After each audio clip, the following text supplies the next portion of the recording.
This is a picture that remains essential film noir. It was shot on the streets of Los Angeles by the incomparable cinematographer John Walton.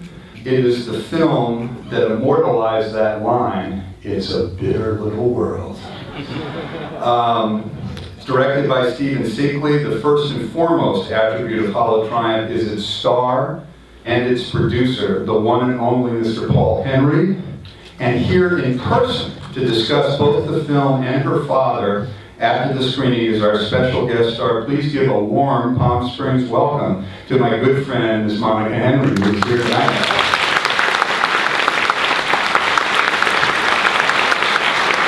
This was such a different movie for your dad. Really, he was really reinventing himself. And this was so opposite of what his image was. Where was his career at in 1948 after the war that caused him to make this movie? He grew up in Austria. He grew up in Vienna. And to be an actor, you actually had to qualify to work in the theater. So you had to go to a conservatory for at least two years. And to get into the conservatory, you had to memorize 4 complete plays, 2 classics and 2 modern pieces, of which there were 2 comedies and 2 dramas. And you literally had to be able to perform them at the drop of a hat.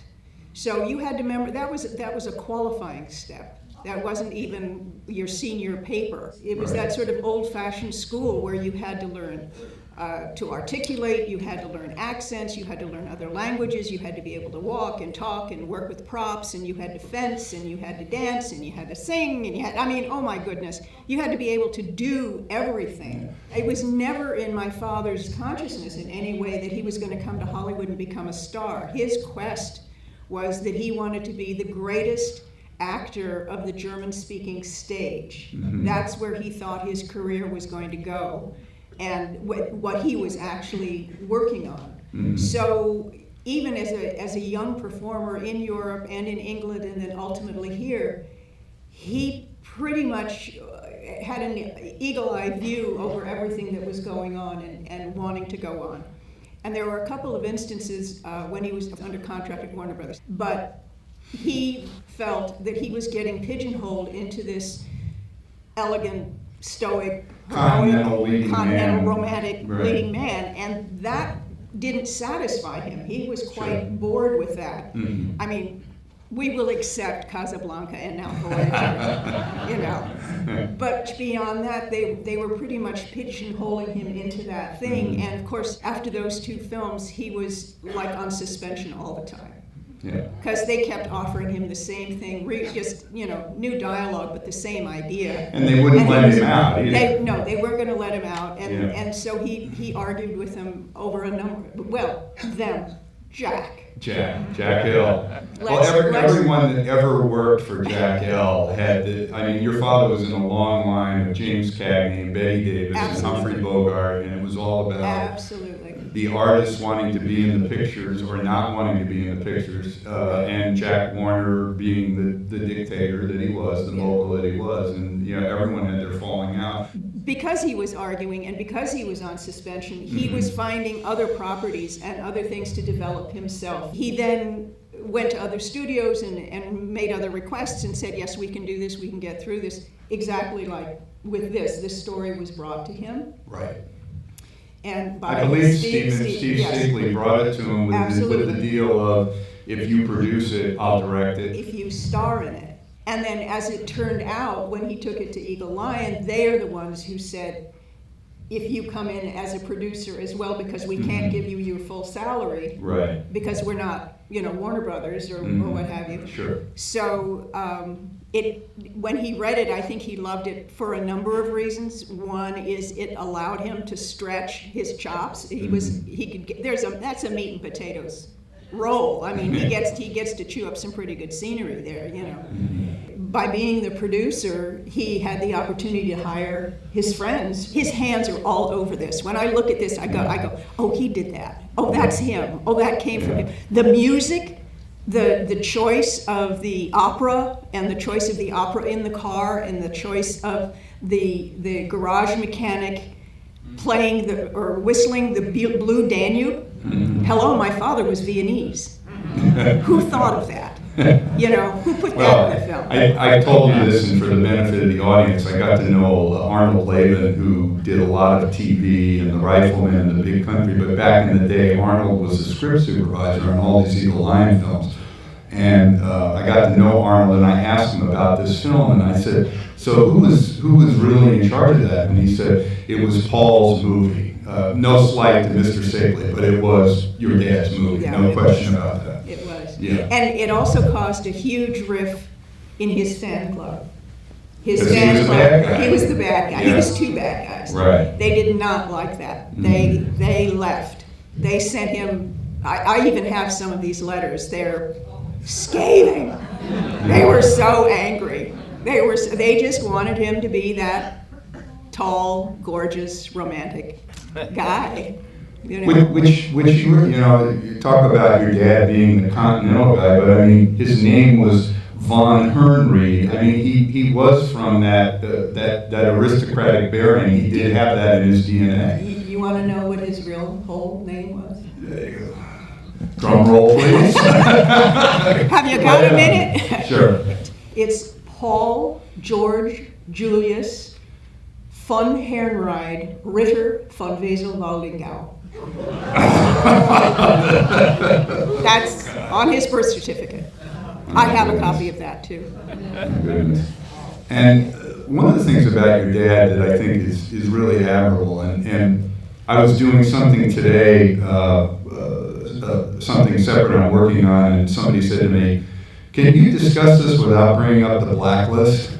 And I said, no. I said, you cannot talk about film noir and these movies or Hollywood in the 1940s and 1950s without talking about the blacklist. And your father has the rare, for lack of a better term, distinction. This was a man that was blacklisted 3 times in 3 different countries, correct? That's right. Tell us about that. He was literally blacklisted 3 times in 3 different countries for 3 different reasons before he was 40. Seriously. He was blacklisted in Austria as a young actor. They had taken him, he had started making films in Vienna, and Scout saw him and they brought him to Berlin to sign with UFA. It was a huge contract. He would have been their ultimate young leading man. And he did actually sign the contract with the studio. And the gentleman who had given him those papers, when they pulled those papers away, gave him something else to sign, and he looked at it and he said, what is this? And they said, this is the National Socialist German Actors Guild. And he said, never. I will never sign that. And as of then, quite literally, his name was actually taken off of films he had already made. He was out of luck. And he felt by going back to Vienna and working in the theater, he would be safe, and he was safe for a while. A while. Yeah, for a while. Yeah. And got lucky and found work in London, was asked to come to London to do theater, and that worked out very well for him. He also came back to Vienna. By then he was married, and my mother had a shop she was a couturier designer. She had a shop in Vienna and Berlin, and had the opportunity now to move to London, and they said, okay, let's just do this. It's like 1938. Let's go to London. And because she had this sort of fluid ability to drive from country to country, actually French intelligence asked her to become a spy. So my mother's story, hello. I mean, that's a whole other, that's the reason to make a documentary, is why I'm making the documentary. But anyway, he went to London. He then again started the beginning of his career, picked up again, and he was working in the theater. And oh, hello. All right. Oh. Let there be light. The Thank you, sun. Diane. Well, now I can't see any of you. Yeah. I'm so sorry. They're out there. All right. Okay. So he went to England, he went to London, he did plays, he was a rising star again in the English theater, and was again, because he is photogenic, and when he was in his 20s, he was amazingly photogenic. He started doing films, and then it became 1939, and after the Anschluss, he was considered an enemy alien first class, and received documents that said, basically, you can no longer be part of our air raid wardens, you may no longer live in this neighborhood, and we will not hire you anymore. And pretty much the same week that he and my mother were going to be separated and deported, an offer came from the United States to do a play in New York. So he said yes. He went to get his documentation, and they looked at it and said, well, yeah, you can go, but you can't go now as an Austrian. He said, why not? He said, well, because the quota is full. And when can I leave? And he says, oh, probably in about 2 years. And this, I'm only telling you the truth. I mean, this is like a Hollywood script, but this is absolutely the truth, and I have all the paperwork to prove it, all of it. When he literally was standing there, that was like being dealt an extraordinary blow, because he's being told basically that you are now going to live in a encampment, away from your wife, away from your family, away from your loved ones. He was going to be interned in a camp in England. So, again, the truth.